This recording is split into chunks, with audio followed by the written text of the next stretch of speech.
시간은 두렵고 떨림으로 구원을 이루라 라는 제목입니다.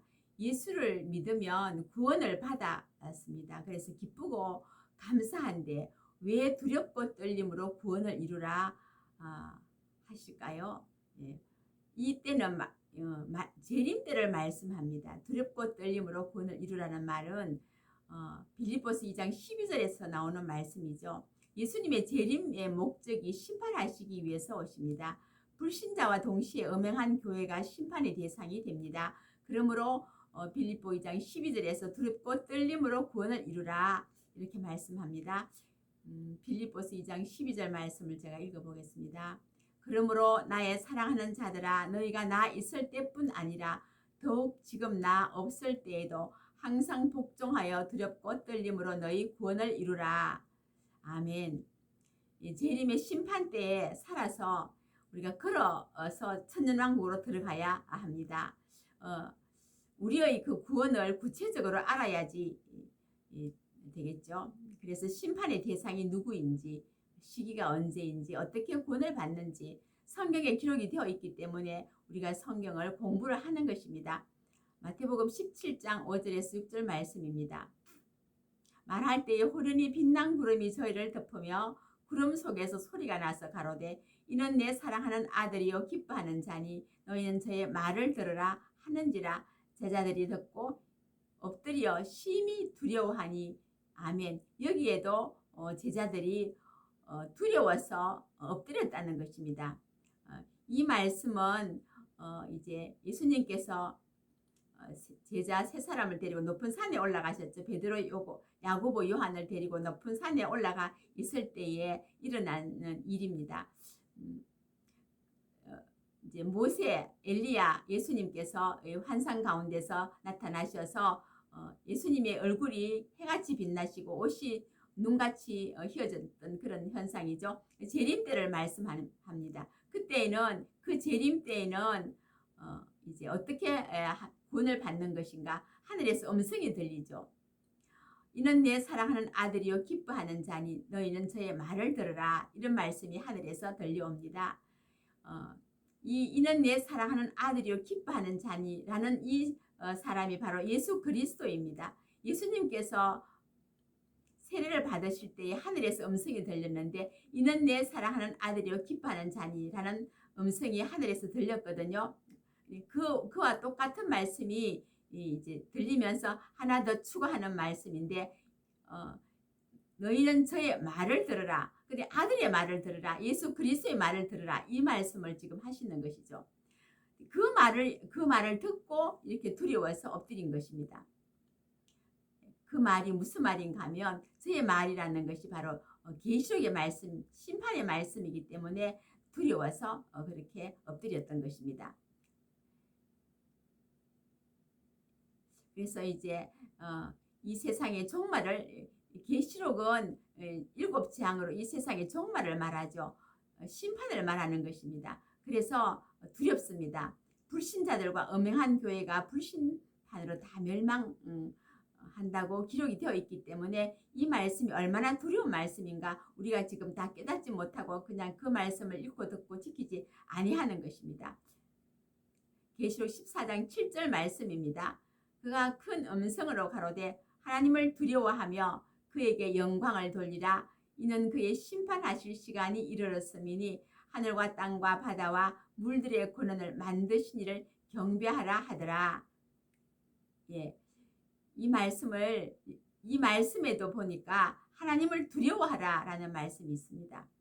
하나님은 사랑이신데 우리를 위하여 십자가에서 대속의 죽음까지 죽어주셨는데 사랑의 하나님을 우리가 왜 두려워하는가 라는 의문을 가질 수가 있는데 심판 때문에 그렇다는 것을 말씀드립니다. 이 복음에는 2000년 동안 십자가와 부활을 믿는 사랑의 하나님이시죠. 그래서 사랑의 하나님은 두려워하지 아니하는 하나님인데 두려워하지 말라 이런 말씀들이 많이 있습니다. 그러나 세상 끝에는 심판하시는 하나님, 두려운 공의의 하나님이 있습니다. 사랑의 하나님이 계시고 또 심판하시는 공의의 하나님, 이 공의의 하나님은 우리를 심판하시기 때문에 우리가 이 말씀을 잘 읽고 듣고 지켜서 이 심판 때에 우리가 심판을 받지 아니해야 된다는 것입니다. 그래서 우리가 두려워해야 되는 것입니다. 계시록 1장 16절 17절에도 말씀을 하고 있습니다. 읽어보겠습니다. 그 오른손에 7 별이 있고 그 입에서 좌우에 날선 검이 나오고 그 얼굴에 해가 힘있게 비치는 것 같더라. 내가 볼 때에 그 발 앞에 엎드려져 죽은 자 같이 되매 그가 오른손을 내게 얹고 가라사대 두려워 말라. 나는 처음이요 나중이니. 얼마나 두려운지 죽은 자 같이 엎드려져 있다는 것입니다. 그래서 심판이 두렵다. 두렵게 그 말씀 심판의 말씀이기 때문에 두려운 것입니다. 들림받고 예배처로 가는 자 외에는 인류 전부가 짐승의 표를 받고 불과 유황으로 고난을 받습니다. 계시록에 그렇게 기록이 되어 있죠. 19장 20절을 한번 읽어보겠습니다. 계시록 19장 20절 짐승이 잡히고 그 앞에서 이적을 행하던 거짓 선지자도 함께 잡혔으니 짐승의 표를 받고 그의 우상에게 경배하던 자들을 이적으로 미혹하던 자라. 이 둘이 산채로 유황불 붙는 못에 던지우고 이 거짓 선지자들은 이 계시록의 말씀을 읽고 듣고 지키게 하지 아니하고 이적을 행해서 이제 이 말씀을 받지 못하도록 만든다는 것입니다. 거짓 선지자들은 우리가 조심을 해야 됩니다.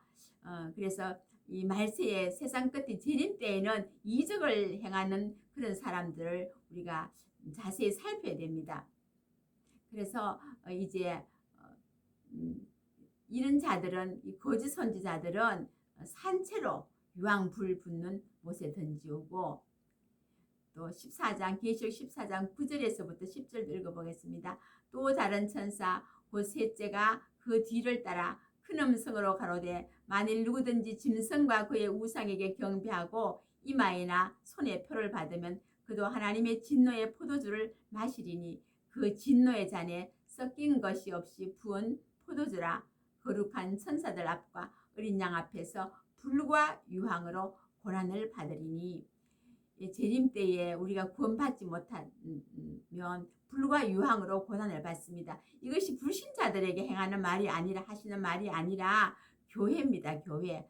바벨론 교회. 바벨론이 교회거든요. 교회가 음행을 하면 바벨론이다. 이렇게 말합니다.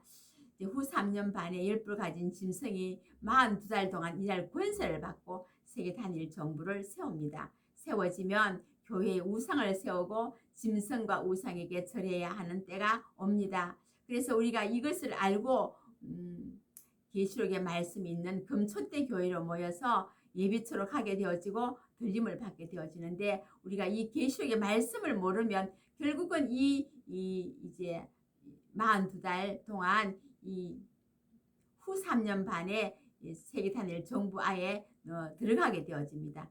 들어가게 되어지면 한 사람도 우리가 살지 못한 구원받지 못합니다. 이것이 계시록 13장 1절에서 18절에 있는 말씀이죠. 후 3년 반에 10뿔 가진 짐승이 이제 이적으로서 많은 성도들을 미혹해서 짐승의 표를 받게 하는 그 말씀이 계시록 13장 1절에서 18절에 나오는 말씀입니다. 그래서 우리가 하나님을 이 계시록의 말씀으로 우리가 재림 때에 구원을 받는다는 것을 우리가 명심을 하고 이 말씀 읽고 듣고 지켜야 된다는 말씀이죠. 감사합니다.